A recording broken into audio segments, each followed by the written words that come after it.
Jésus était tellement bien auprès de son Père. Alors pourquoi est-il venu sur la terre?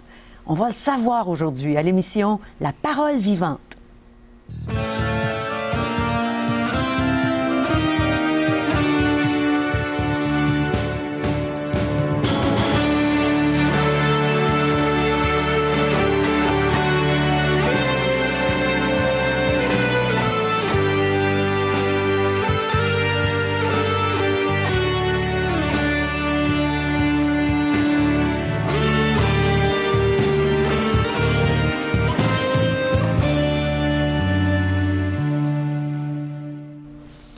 Bonjour, chers téléspectateurs. On a toute une émission à vous présenter aujourd'hui.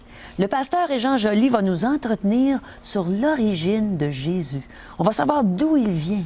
On va connaître son caractère, sa mission, sa promesse. Alors, ça promet. Restez avec nous et on va entendre chanter Richard et Sylvie Ouellette. On les a déjà entendus et ça nous fait plaisir de vous les présenter de nouveau aujourd'hui. On va entendre un beau témoignage aujourd'hui, c'est ce qu'on m'a dit. Alors je vais l'entendre pour la première fois avec vous, celui de Marie-Ève Pinault. Alors n'hésitez pas, on veut entendre vos questions. Téléphonez-nous à 1-877-l'Espoir, 1-877-537-7647 ou visitez notre site web espoir.ca. Pourquoi Jésus est-il venu sur la terre? Moi, j'ai bien hâte d'entendre ce que Régent va nous dire là-dessus. Régent, tu as sûrement un petit avant-goût à nous donner présentement? On va regarder l'importance de cette venue pour chacun d'entre nous. Et l'illustration que Jésus lui-même utilise, emploie, il va se comparer à un pain de vie. Et il va démontrer l'importance de s'en nourrir quotidiennement. De se nourrir de Jésus? De Jésus, en tant que pain de vie. Oh là là. Ma maman m'a déjà dit, mange tes patates, hein? Mange ton pain, mange tes légumes. Oui. Mais elle avait un but. Pourquoi est-ce qu'elle nous disait de manger ce qu'il y avait dans notre assiette? Elle voulait nous nourrir, elle voulait qu'on ait pas de carence dans notre système, et puis qu'on puisse avoir tout ce qui est bon, oui, qu'on ait une santé. Ouais. C'est la même chose, tu vas voir le médecin, puis s'il trouve des carences dans ton système humanitaire, il va dire, ah bien, on va prendre tel suppléant, puis des suppléments pour nous redonner ce qui nous manque, du calcium ou peu importe, ainsi de suite. Oui. Mais on va essayer de trouver les carences et puis essayer d'y remédier. Oui, exactement. Mais il y a toute une carence sur cette humanité. Comment nourrir mon âme? Qu'est-ce qui pourrait lui apporter tout ce qui est nécessaire afin qu'elle soit en santé? Alors. Et Jésus utilise cette belle illustration dans Jean chapitre 6. Je vous fais la lecture juste de quelques versets. C'est dans Jean chapitre 6 et les versets 51 à 53. « Je suis le pain vivant qui est descendu du ciel. Si quelqu'un mange de ce pain, il vivra éternellement.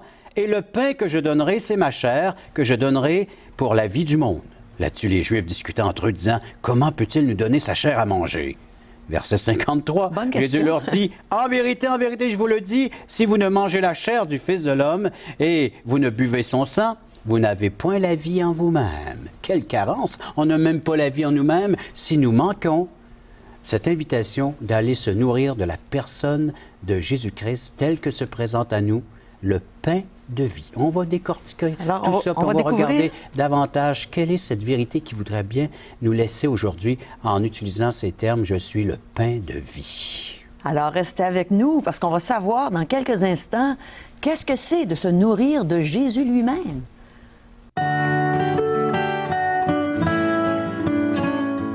Bonjour, aujourd'hui, nous avons le privilège d'entendre un témoignage, celui de Marie-Ève. Bonjour, Marie-Ève. Bonjour. Alors, Marie-Ève, tu as un témoignage à nous partager. Oui, mon témoignage, c'est le début de ma vie, que je pourrais dire. Quand j'étais jeune, pendant 1 an de temps, mes parents sont venus à une église évangélique. Je suis allée à l'école du dimanche, puis moi, j'aimais ça. Mais j'avais 10 ans, quand ils ont arrêté, j'ai pas pu continuer avec eux. Puis après, mes parents, ils ont divorcé, puis ça a amené des bouleversements dans ma vie. Puis je me suis tournée vers autre chose que Dieu. Je mélangeais ressusciter puis revenir à la vie, là, réincarnation. Je mélangeais ça, puis je me suis tournée avec la magie qu'à Dieu était pas mal loin. Puis j'étais mère, je suis une mère monoparentale aussi. Puis quand j'ai rencontré mon mari actuel, ben j'étais rendue dans une impasse. Je trouvais qu'il manquait de la spiritualité dans mon couple. Puis on a vu le film qui sortait, Passion du Christ. Puis on est allé. Puis moi, ben, quand j'ai vu le film, ben, j'avais honte d'être humain. Ça t'a touché? Ah oui, j'ai broyé tout le long. Puis vu que je connais l'histoire, mais je savais que qu'est-ce que les Romains puis les autres personnes faisaient, ben c'était juste la moitié de la souffrance qu'on voyait, là, la torture. Il y avait l'imagination fertile. Puis je voyais mon mari qui lui aussi, qui était lui, il y avait le combat contre les Romains. Puis le lendemain, quand on a fini d'écouter le film, on voulait pas en rester là, il fallait faire de quoi. Puis on voulait aller à l'église. Puis qu'est-ce qui me touchait aussi, c'est que mon garçon, lui, il disait que Dieu l'aidait dans sa vie. Puis que moi, je pouvais pas l'ostiner avec ça. Car je voulais encourager ça. Quand on s'est levé un dimanche matin pour aller à l'église, puis quand on a passé dans la rue, puis j'ai vu le bâtiment où j'allais quand j'étais jeune, mais j'ai dit que c'est là qu'on s'en va. Puis il n'y a rien qui m'aurait empêché de rentrer dans l'église, même si la porte d'en avant était barrée. Il y a un piano, ça ne joue pas tout seul. Moi, je voulais rentrer dans l'église, coûte que coûte. Puis quand on est rentré, on est venu s'asseoir en avant. Puis on aurait dit que le message était pour moi. J'avais l'impression qu'ils avaient préparé les papiers. Ah, elle vient de rentrer, là, on va changer nos papiers. Puis là, c'est ça. Puis ça m'a touché beaucoup. Puis le pasteur puis sa femme sont venus à la maison. Puis mon mari a accepté le Seigneur, il a donné sa fille parce qu'ils avaient expliqué que Dieu est mort pour nous, ça croit. Puis les souffrances, c'était pas vaines, c'était pour nous autres. C'était le seul moyen pour nous d'aller au ciel, d'être sauvés pour nos péchés. Puis moi, je me sentais pas mal pécheur, tout ça. Puis quand j'ai vu mon mari, faire sa prière de repentance, puis accepter le Seigneur, puis que le pasteur a dit, toi, Maria, tu le veux-tu? Puis juste parce que j'ai de la gêne, j'ai dit non. Je voyais mon mari tout bien content, puis pas moi. J'étais renfoncée, là. J'ai passé la pire nuit qu'il n'y a pas parce que j'étais à côté sur le mur. J'avais le droit d'aller à gauche ou à droite, puis moi, j'avais pas fait de choix. C'est comme j'avais pas le choix de faire un choix, que le lendemain matin, ben dans mon salon, tout seul, ben j'ai donné ma vie au Seigneur, puis Dieu, ben il m'a sauvée. Puis j'avais tellement de joie dans mon cœur que j'ai appelé mon mari au travail pour lui dire. Puis j'avais le goût de chanter, mais je connaissais aucune chanson à l'époque. Bien, merci Maria pour ce beau témoignage. C'était un témoignage édifiant.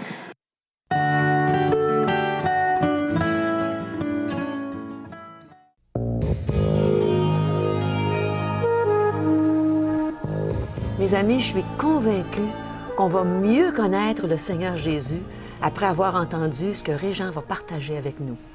Régent, on t'écoute et on a hâte d'entendre. Tu vas découvrir, vous allez découvrir que nous vivons dans toute une carence. Si les spécialistes nous disent qu'on a une carence immunitaire, on a toute une carence spirituelle. Il y a un grand besoin là à combler suite au verset que nous allons lire et nous allons méditer, réfléchir. On va apporter quelques réflexions à ces belles vérités que le Seigneur lui-même a prononcées. C'est dans l'Évangile de Jean chapitre 6 et verset 51 à 53. Alors, je vous lis ça à l'instant. « Je suis le pain de vie, le pain vivant qui est descendu du ciel. Si quelqu'un mange de ce pain, il vivra éternellement. Et le pain que je donnerai, c'est ma chair, que je donnerai pour la vie du monde. » Là-dessus, les Juifs discutaient entre eux, disant, « Comment peut-il nous donner sa chair à manger? » 53. Le verset, Jésus répond, « En vérité, je vous le dis, vous ne mangez la chair du Fils de l'homme, si vous ne mangez la chair du Fils de l'homme, et si vous ne buvez son sang, vous n'avez point la vie à vous-même. » Je crois qu'il n'y a pas juste les Juifs qui voulaient savoir. Je pense qu'on veut tous savoir C'est bon. Alors, on s'identifie avec la question ici qui a été posée à Jésus. Hein? Oui. Bien, Jésus va nous parler de son origine. En utilisant ces termes, il dit qu'il est le pain de vie venant du ciel. C'est une origine céleste, une origine d'en haut. Alors donc, il n'est pas un pain qu'on peut retrouver ici-bas sur terre. Il a fallu qu'il nous vienne du Père céleste, de Dieu, qui est dans sa demeure et qui nous l'a envoyé. Jésus est une nourriture céleste, spirituelle, éternelle. Un pain de vie. Alors donc, le pain du ciel, et la demeure de Christ est au ciel. Il est venu sur cette terre dans une telle descente qu'il ne nous est pas possible d'évaluer toute cette échelle de descente que Jésus a dû faire, quitter un endroit où il n'y a aucune trace de mal, de péché, là il n'y a que du bien. Imaginez, il vient sur cette terre là qu'il n'y a que des problèmes, la déchéance, nous dit les Saintes Écritures, et il vient habiter parmi les êtres humains. Alors de la gloire céleste qu'il avait, eh bien il se dénue de cette gloire et il vient porter la honte de l'être humain. La honte? Qu'est-ce que c'est la honte de l'être humain? Le péché, le fait d'avoir de n'avoir pas écouté attentivement notre Dieu, de s'en être détourné, même d'avoir fait le choix, elle prit la décision de vivre sans Dieu. C'est ça une honte. Imaginez, quand que Adam et Ève ont commis le premier péché dans le jardin d'Éden, ils ont eu la honte de se représenter devant Dieu. Ils n'étaient pas bien dans leur peau et ils sont allés se cacher. Oui. Et Jésus vient porter cette honte de l'être humain. Qu'est-ce qu'on apprend du caractère de Jésus avec ces textes? Alors on apprend deux choses. Tout d'abord, il est le pain vivant de Dieu. Alors, un pain vivant. Autrement dit, il donne la vie. Et il va nous le dire également dans Jean chapitre 10, verset 10. Ceux qui ont l'Évangile pourraient vérifier. Il dit, je suis le bon berger, et le bon berger donne sa vie pour ses brebis. Ouais. Alors, le bon berger est prêt à se consacrer, il s'est dévoué à la tâche, il a donné sa vie afin de pouvoir racheter, de pouvoir sauver ses brebis. Alors, ce pain ramène les morts à la vie. La vie de Dieu était donc dans ce pain. Quand Jésus a dit « Je suis le pain de vie », c'est un don à un monde affamé. Les gens ont faim de pouvoir trouver des mets qui pourront rassasier l'âme, l'aspect spirituel de l'être humain, et Jésus se présente comme étant le pain qui donne la vie. Est-ce que les gens peuvent avoir faim sans le réaliser? Parce que tu dis que les gens ont faim. On a une faim, elle est là la faim. Et regardez, la preuve, c'est que le nombre de religions, le nombre de sectes, le nombre de philosophies, les gens ont faim. Ah, c'est ça, de remplir le vide. Essaie de remplir, essaie de se rassasier, mais jamais on en arrive au point de dire « Ah, là, tiens, j'ai franchement, là, aujourd'hui, c'est comme si on prend des repas, ça me fait penser à l'histoire. Les gens, ils ont dit, vous, les Québécois, qu'est-ce que vous faites entre les repas? Passer le temps. Nous, entre les repas, on mange pour passer le temps. Ça ressemble aux Québécois. Ça nous ressemble. C'est nous autres, c'est ça. Mais on est toujours là à la table, comme les Français, aussi bien d'autres peuples. Oui. On est là autour de la table, puis on mange. Mais spirituellement, on n'est jamais rassasié. Ouais. Qu'est-ce qui va bien nous remplir, nous combler? Et c'est le pain de vie. La mission. Et il dit, le pain que je donnerai, c'est ma chair que je donne pour le salut du monde. Oh. C'est ça qu'il nous dit, hein? Il dit salut du monde, qu'est-ce que ça veut dire? Le salut du monde, une délivrance. Le monde est sous une emprise. Ça me fait penser à Jean 8, quand Jésus parle à des Juifs, des gens qui veulent adhérer à son enseignement. Et là, Jésus va mettre une autre condition. Parce que ces gens-là, ils vont se penser libres, ils vont dire, nous sommes esclaves de rien, nous sommes libres. Et Jésus va leur dire, vous êtes esclaves de vos péchés. Ah. Dans Jean chapitre 8, vous pourrez lire cette vérité-là aussi. Nous sommes esclaves de personnes, et pourtant, déjà là, ils étaient sous l'emprise romaine. Hein? Il y avait les soldats romains, puis ils devaient payer les impôts, puis ainsi de suite. Mais Jésus les ramène sur l'aspect spirituel, le fait de pouvoir être libre, d'être libéré de cet esclavage, de ces désirs de la chair, de ces convoitises de la chair. Il dit, moi, la vérité que je vous emmène, elle va vous affranchir. Si vous venez au Fils, vous serez réellement libre ou affranchi. Oui. Ils liront ça. Alors donc, il est venu pour sauver, libérer l'humanité, et surtout d'une condamnation qui pèse sur l'humanité. Car la parole de Dieu nous dit, l'âme qui pêche, c'est celle qui mourra. Alors ça, cette culpabilité, On l'a tous en nous. Tout le monde est pécheur. Tout le monde est pécheur, tout le monde se sent coupable. Et on ne sait pas à qui passer la balle. Hein? Alors, tu me rappelles, on cherche personne qui serait coupable. Hein? Ouais. Avant de connaître le Seigneur, justement, je me demandais comment ça se fait, je me sentais toujours coupable. Puis là, j'ai compris cette culpabilité que Dieu, bien, qu'on a fait ce qui était désagréable à Dieu, notre Créateur, et Jésus vient porter cette condamnation. Il vient nous en libérer. Dans Romains, chapitre 8, verset 1, nous est dit, il n'y a plus aucune condamnation pour celui qui est en Jésus-Christ. C'est sa mission, ça. Alors, il est venu pour libérer l'être humain de la condamnation éternelle et du péché. Le don du Sauveur, donc le pain que je donnerai, c'est ma chair. Jésus a volontairement offert son corps en sacrifice sur la croix pour les péchés du monde entier. Même les plus grands pécheurs ont accès à ce salut. Ils peuvent être pardonnés. Ils peuvent être pardonnés.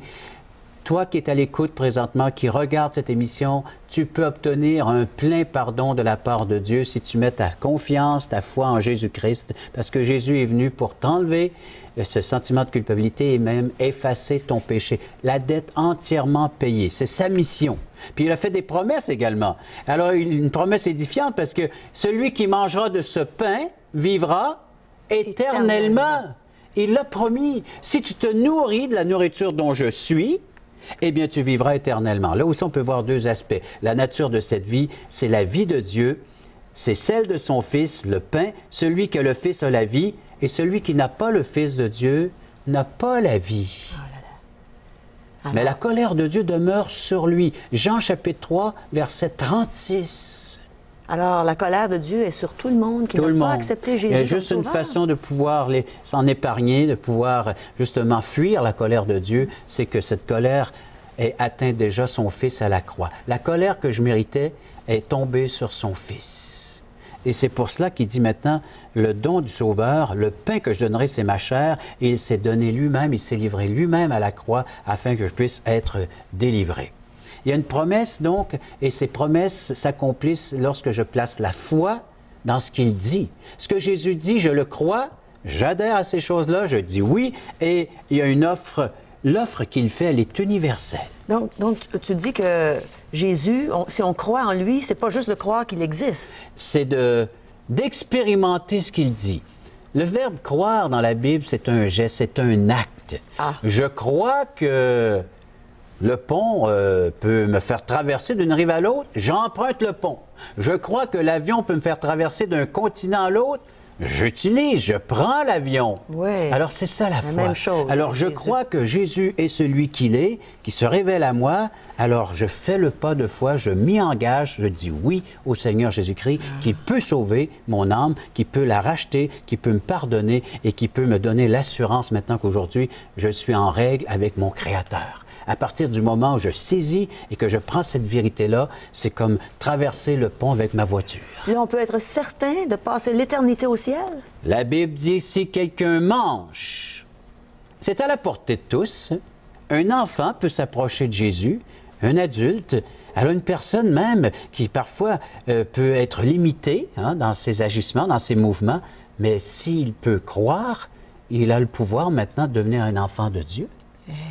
Il a le pouvoir de devenir. Alors donc, la manne qui est descendue du ciel dans le temps de l'Ancien Testament, qui a nourri toute une foule, toute une population, alors qui est venue du ciel sur le camp des Israélites, Dieu maintenant donne à toutes ces âmes qui vivent dans le désert spirituel une opportunité, une possibilité de se nourrir du pain de vie qui est Jésus-Christ, qui est descendu pour nourrir l'humanité entière, parce que cette offre est offerte à quiconque veut bien le recevoir et l'accepter. Le pain doit être consommé. Alors, de quelle manière? Il ne peut être sauvé de la mort que si on le mange. Quelqu'un qui est là puis qui a jeûné ou qui a manqué, qui a été privé et qu'on lui offre de la nourriture, mais pour qu'il soit sauvé, il faut qu'il la mange. Il a beau l'avoir à ses côtés, et bien de savoir que ces choses-là sont près de lui, mais s'il ne prend pas et ne mange pas, il ne peut être sauvé. Et comment est-ce qu'on peut manger? Alors, beaucoup de gens réalisent leur état d'âme, réalisent leur état spirituel, mais il faut qu'ils prennent par la foi ce pain, d'écouter et de faire ce que Dieu me demande d'accomplir, de goûter à ce qui est bon. Le Seigneur nous dit dans Isaïe chapitre 55, « Je place devant vous des mets succulents. » La table est mise. Et maintenant, nous sommes invités à pouvoir prendre ces choses et à les manger. C'est-à-dire de reconnaître que je suis un pécheur, que j'ai besoin de Jésus-Christ comme étant celui qui peut nourrir parfaitement mon âme, et je dis oui au Seigneur Jésus-Christ à ce qu'il m'offre présentement. Je fais le pas, je fais le geste de la foi, j'accepte.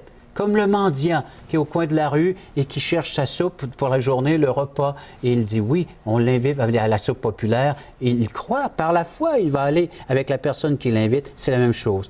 Dieu nous invite à prendre son Fils afin que je puisse avoir la santé et avoir la vie éternelle. C'est merveilleux.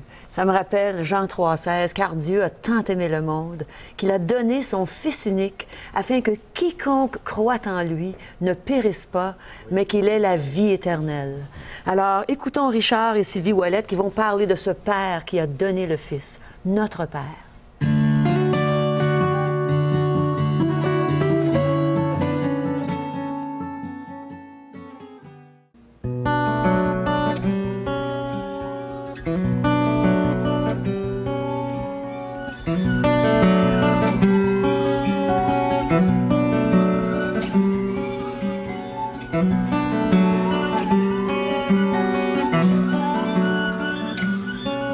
Je ne fais qu'un pèlerinage à travers ce monde douloureux.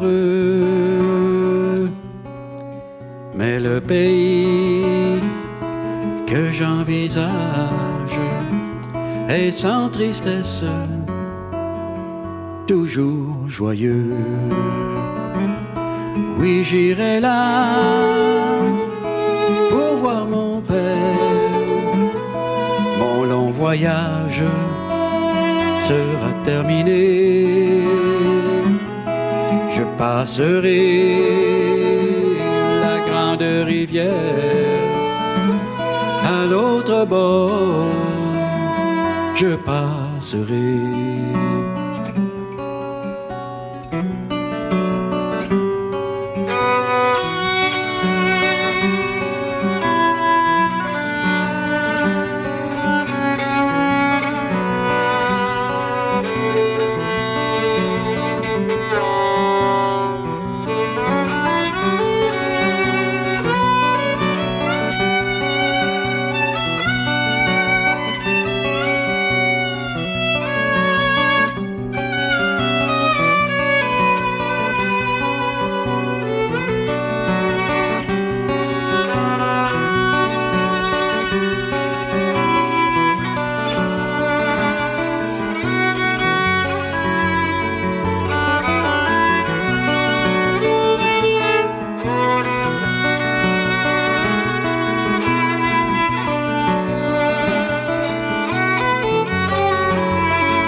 Oui, j'irai là pour voir mon père.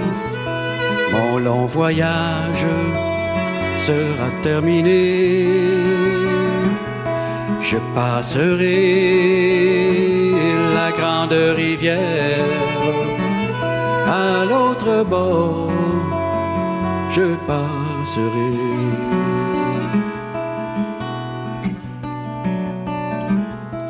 Mon corps sera couché paisible, je serai enfin libéré.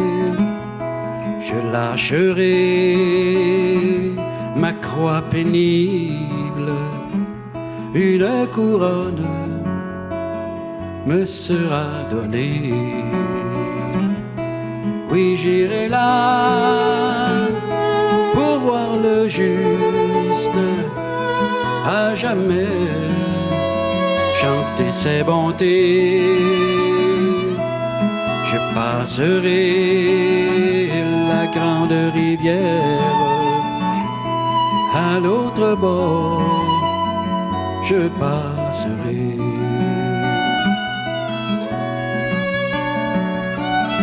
Je passerai.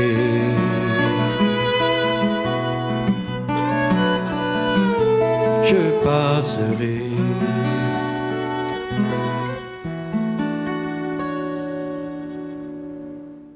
Parole Vivante vous invite à participer à l'un des nombreux merveilleux déjeuners de l'espoir. Ces déjeuners ont lieu dans plusieurs restaurants réputés de la région et vous sont offerts gratuitement. Venez entendre le témoignage d'une vie transformée par la puissance de Dieu. Pour connaître les détails concernant l'endroit, la date et l'heure pour votre région, composez le 1-877-537-7647 ou notre site web www.espoir.ca.